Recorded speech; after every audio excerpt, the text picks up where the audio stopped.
পূর্ব বর্ধমান লোকসভা কেন্দ্রের সাংসদ ডক্টর শর্মিলা সরকার কাজ করছেন ভালোবেসে, মাটির কাছাকাছি এসে মানুষের কাছে ঘুরে ঘুরে জানতে চান তাদের অভাব অভিযোগের কথা, আর সেটি পূরণ করাই তার একমাত্র লক্ষ্য।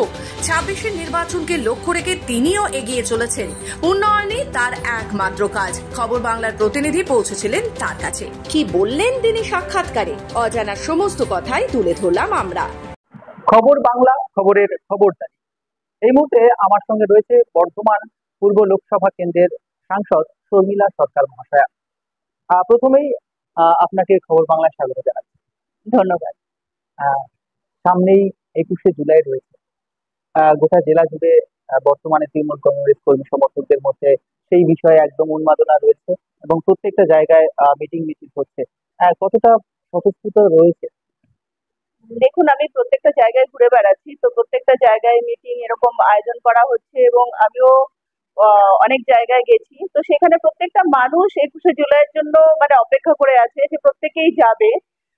এখান থেকে তো প্রায় 5-6 হাজার জামালপুর থেকেই যাবে এই ব্লক থেকে। তো সেরকম যদি ধরেন প্রত্যেকটা জায়গাতেই এরকম 5-6 হাজার, কোথাও হয়তো আরো বেশি, কোথাও আর একটু কম, তো অ্যাভারেজ এরকমই লোকজন যাবে। কিন্তু সুতরাং ওখানে এটা নিয়ে উন্মাদনা একটা আলাদা, দিদির কথা শোনার জন্য। এবং যে কারণে আমরা ওখানে সংগঠিত হয়ে যাই, সেই কারণটা তো ভীষণই একটা মানে আমাদের ভেতর থেকে আসে, আবেগ আসে যে সেই উদ্দেশ্য নিয়ে ওখানে যাওয়া। সুতরাং এখানে কেউ কাউকে আটকাতে পারে না, প্রত্যেকে যেতে চায় এবং প্রত্যেকে গিয়ে ওখানে পৌঁছায়।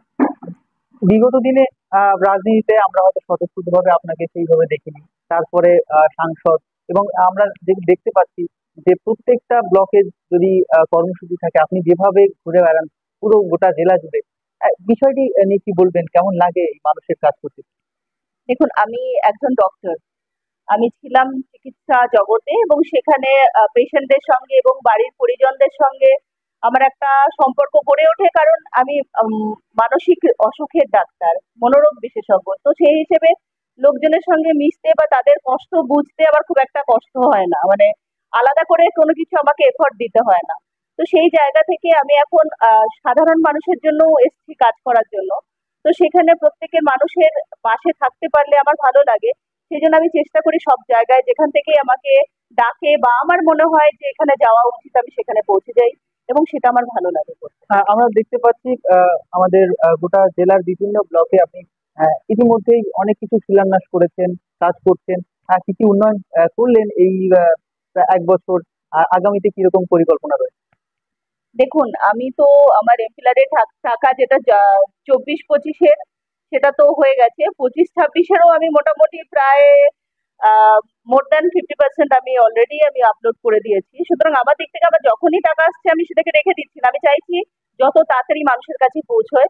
এবার কাজটা করতে যতটুকু টাইম লাগে সেই রকমই, সেই জন্যই সম্ভব হচ্ছে। এখন অনেক জায়গায় কাজ হয়ে গেছে, সেগুলো উদ্বোধন করছি, বা নতুন নতুন কিছু যেগুলো আমি প্রজেক্ট দিয়েছি সেগুলোতে ডাকছে, সেগুলো শিলান্যাস করছি।